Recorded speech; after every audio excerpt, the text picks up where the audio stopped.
ഒഡീഷയിൽ ലൈംഗികാധിക്ഷേപത്തിന് ഇരയായതിനെ തുടർന്ന് വിദ്യാർത്ഥി ആത്മഹത്യക്ക് ശ്രമിച്ച കേസിൽ ക്രൈംബ്രാഞ്ച് അന്വേഷണം ആരംഭിച്ചു. 95% പൊള്ളലേറ്റ് ഭുവനേശ്വർ എയിംസിൽ ചികിത്സയിൽ കഴിയുന്ന പെൺകുട്ടിയുടെ നില ഗുരുതരമായി തുടരുകയാണ്. വിഷയത്തിൽ കോളേജ് പ്രിൻസിപ്പാളിനെതിരെയും പെൺകുട്ടിയുടെ കുടുംബം രംഗത്തെത്തി. ഒഡീഷയിലെ ബാലസോറിൽ ഫാക്കിർ മോഹൻ കോളേജിലെ B.Ed വിദ്യാർത്ഥി കഴിഞ്ഞ ദിവസം പ്രിൻസിപ്പലിന്റെ ഓഫീസിന് മുന്നിൽ ആത്മഹത്യക്ക് ശ്രമിച്ച കേസിലാണ് ക്രൈംബ്രാഞ്ച് അന്വേഷണം തുടങ്ങിയത്.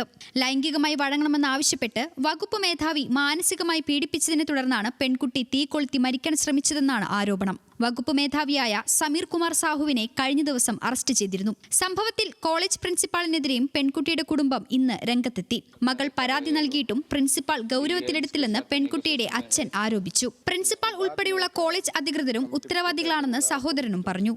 തന്റെ പരാതിയിൽ വകുപ്പ് മേധാവിക്കെതിരെ നടപടിയെടുത്തില്ലെങ്കിൽ ജീവനൊടുക്കുമെന്ന് പറഞ്ഞ് 20-കാരിയായ വിദ്യാർത്ഥി ഏതാനും ദിവസം മുൻപ് സമൂഹമാധ്യമത്തിൽ കുറിപ്പിട്ടിരുന്നു. കോളേജിലെ ആഭ്യന്തര പരാതി പരിഹാര കമ്മിറ്റിക്ക് നൽകിയ പരാതിയുടെ പകർപ്പും പങ്കുവച്ചിരുന്നു. പ്രതിഷേധം ശക്തമായതോടെ മുഖ്യമന്ത്രി മോഹൻ മാജിയും വിഷയത്തിലിടപെട്ടു. വിദ്യാഭ്യാസ മന്ത്രി രാജിവെക്കണമെന്നാണ് പ്രതിപക്ഷത്തിന്റെ ആവശ്യം. സുതാര്യമായ അന്വേഷണം നടത്തണമെന്ന് സംസ്ഥാന DGPയോട് നിർദ്ദേശിച്ച ദേശീയ വനിതാ കമ്മീഷൻ കേസിലെ നടപടി റിപ്പോർട്ടും തേടിയിട്ടുണ്ട്. വകുപ്പ് തല അന്വേഷണത്തിന് ചുമതലപ്പെടുത്തിയിരിക്കുന്ന ഉന്നത വിദ്യാഭ്യാസ ഡയറക്ടർ അധ്യക്ഷനായ 3-അംഗ സമിതി കോളേജ് പ്രിൻസിപ്പലിൽ നിന്ന് മൊഴി രേഖപ്പെടുത്തി. വിദ്യാർത്ഥികളോടും സമിതി അംഗങ്ങൾ സംസാരിച്ചു.